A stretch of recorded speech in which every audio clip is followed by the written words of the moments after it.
আল্লাহ তাআলার কাছে সবাইকে যেতে হবে এবং ফিরে আসার আর কোনো সুযোগ থাকবে না। অতএব আমরা কয়েকটা প্রস্তুতি নিতে পারি বা নেওয়া উচিত আমাদের। নাম্বার 1, আমার ইমানটাকে একটু পরখ করা, যে আমার ইমানটা আসলে ঠিক আছে কিনা, আমার বিশ্বাসটা, আমার ফেথটা ঠিক আছে কিনা, কোনো ত্রুটি আছে কিনা, এটাকে নিয়মিত কারেকশন করা, বিশ্বাসটাকে, ইমানটাকে ঠিক করা। নাম্বার 2, ভালো কাজ দিয়ে গোটা জীবনকে সাজাবার চেষ্টা করা, যে আমার প্রতিটি কাজ হয় ভালো নয় মন্দ, হয় নেকামল হিসাবে গণ্য হবে না বদামল হিসাবে গণ্য হবে।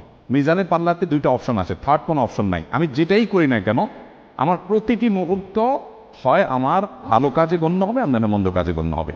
অতএব এই বিবেচনাটা সবসময় করে হিসেব করে চলা।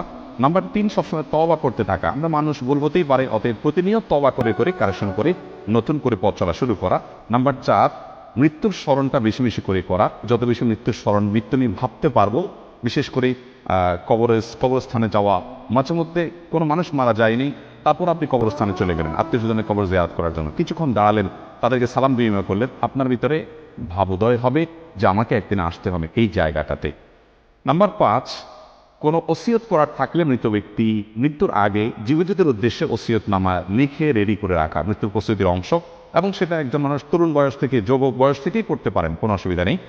এবং নাম্বার 6, আল্লাহর কাছে ইমানের উপরে অটল থাকার জন্য দোয়া করতে থাকা। আল্লাহ আমাদের সবাইকে আমাদের জীবদ্দশায় আখিরাতের প্রস্তুতি গ্রহণ করে দুনিয়া থেকে যাওয়ার তৌফিক দান করুন।